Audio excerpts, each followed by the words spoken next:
Roundup Information Overload, Sean Hannity Show. Toll free, our number is 800-941-SEAN if you want to be a part of the program.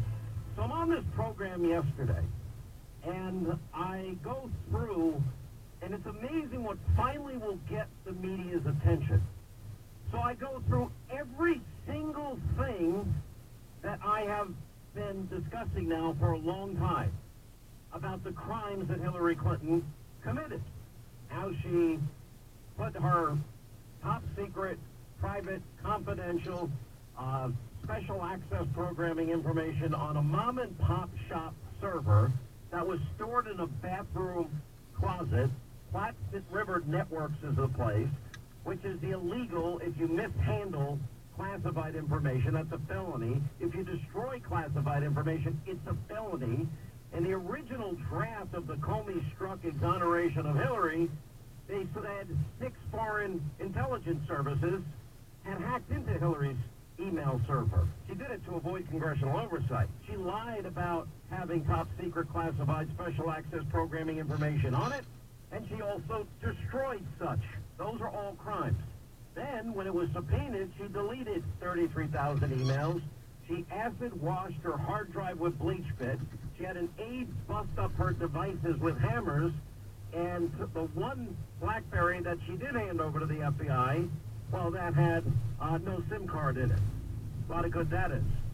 So I said, big if here, if I said to people that have been going before Robert Mueller, if you go ahead and follow the Clinton model, go ahead.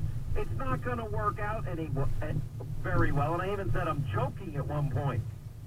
Your media, these are the headlines. Hannity appears to encourage obstruction of justice in Mueller probe. Hannity's phone-smashing rhetoric heads in a different direction. Hannity suggests witnesses in Mueller investigation destroy evidence. By the way, I'm not making up one of these headlines. Sean Hannity knows exactly what he's doing with, quote, jokes and about destroying evidence. I'm not making these up. Sean Hannity recommends White House staffers commit a felony for Trump. That was Vice News. Acid wash the emails. Hannity urges Russia witnesses to destroy evidence live on Fox News. Delete all your emails, then acid wash your hard drive. Sean Hannity suggests Mueller probe witnesses should destroy their evidence. Hannity tells Mueller witnesses bash your phones to little itsy-bitsy pieces. Sean Hannity to witnesses in Mueller phone, bash your phones into pieces. Sean Hannity's advice to Mueller witnesses, bash your phones with a hammer. Delete all your emails, acid wash your hard drive. Sean Hannity suggests Mueller probe witnesses should destroy their evidence. Here's what we said. Listen closely to the if. Now maybe Mueller's witnesses, I don't know. If I advise them to follow Hillary Clinton's lead, delete all your emails, and then acid wash the emails and hard drives on the phones, then take your phones and bash them with a hammer into little itsy-bitsy pieces, use bleach bit, remove the SIM cards, and then take the pieces and hand it over to Robert Mueller and say, Hillary Rodham Clinton, this is equal justice under the law. How do you think that would work out for everybody who Mueller's demanding their phones from tonight? How would it work out? On cell phones. My advice to them, not really. Not really. Bad advice. Would be the ad advice. Follow Hillary's. Lead. Delete them, acid wash them, bust them up, take out the SIM cards and say, here, little pieces, here, Mr. Mueller, here, I'm following Hillary's lead. Now, Danielle McLaughlin is a constitutional attorney and a liberal. Jonathan Gilliam, author of the best-selling book, Sheep No More. Danielle, should I expect my home to be rated like Paul Manafort's and Michael Combs? Hi, Sean. No, I don't think so. It's really nice to be in studio today, and actually, I hate when you do this. You start out nice. I can't be mean to you when you always start out nice. It's all part of the strategery. You understand this, don't you? Oh, yeah. Yes, I do. Oh, it goes back a long way. No, I mean, this is ridiculous. I have respect for a lot of these journalists, but this is totally ridiculous, and it's really nice to agree with you for once, can I just say? It doesn't happen very often. beyond them being stupid, I mean, there's a level of stupidity here. You do agree? Well, you're not necessarily the most favorite people of some of these people, so, they're going after you. How could they not know that my tongue is firmly placed in my cheek? But here's the irony of it. If they're so outraged over me saying if I offer that advice, why are they not outraged that Hillary did all of it? Well, I'm going to disagree with your findings on Hillary Clinton, but you actually pose a great question. But what I will say is No. This is ridiculous. What part of what I said is not true? Let's just begin with the smashing. The smashing happened long before a subpoena, number one. So it was not any way of obstruction of justice. Okay. So let's just start there. So, wait a minute. I think there were some that were actually bashed afterwards, number one. Number two, the emails were subpoenaed. The acid wash took place after. And if that's not obstruction of justice, you telling me and my audience that if we did it, we get away with that?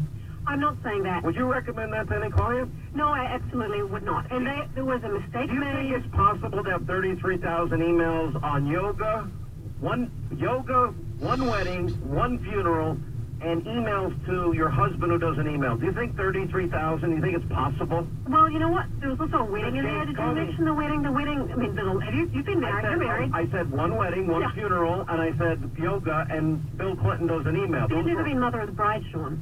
Okay, number two. But then they found Jonathan Gilliam, which is the sad part.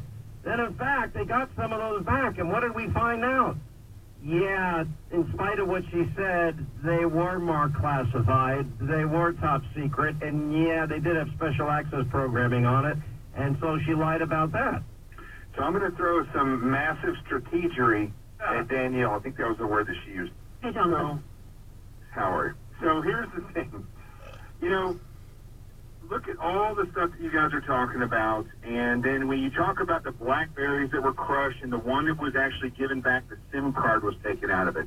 The information that's on the SIM card itself is also considered government property because it was in a government piece of equipment. That SIM card is also a piece of government equipment. And here's the problem that people are, they're missing the whole totality of these circumstances.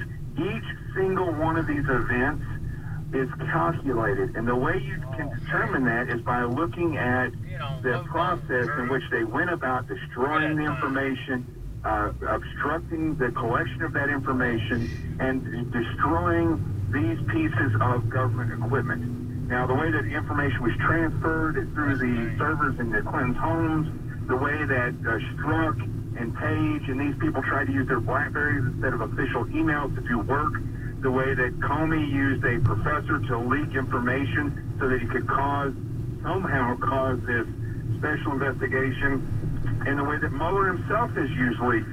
These are all examples of strategic movements, not to find guilt or innocence, but to protect those that are a part of their ideology and to crush the then candidate and now President Trump. And that's clear to anybody who's got any type of investigative sense whatsoever. Danielle? You know what? I spent the last couple of days looking at the 500 pages of emails, so I don't know, 10,000, text messages between Strzok and Page. And I have to tell you, there's nothing there. I understand that people are annoyed that they were critical of Trump. So here's one part of this sort of deep state conspiracy, right? Strzok and Page. They talked about meetings, they talked about coffee. They didn't talk about how they were going to get Trump. They didn't talk about how they were going to protect Clinton. So, these were text messages that they thought no one would ever see, that they thought were completely safe. So honestly, if I'm an investigator, that's where I'm going to find evidence of bad conduct and of bad intent. I saw nothing. I guess you missed all of the stuff about the insurance policy, about the meetings. I guess you missed taking that stuff along with Strzok, actually his involvement in the investigation, about all the other different aspects of how they maneuvered this source called Steele, who put together a dossier, who was a paid informant for the FBI at one point. When you look at all of these things, and then you look at the text messages, then you see something there. Hey, Jonathan, you're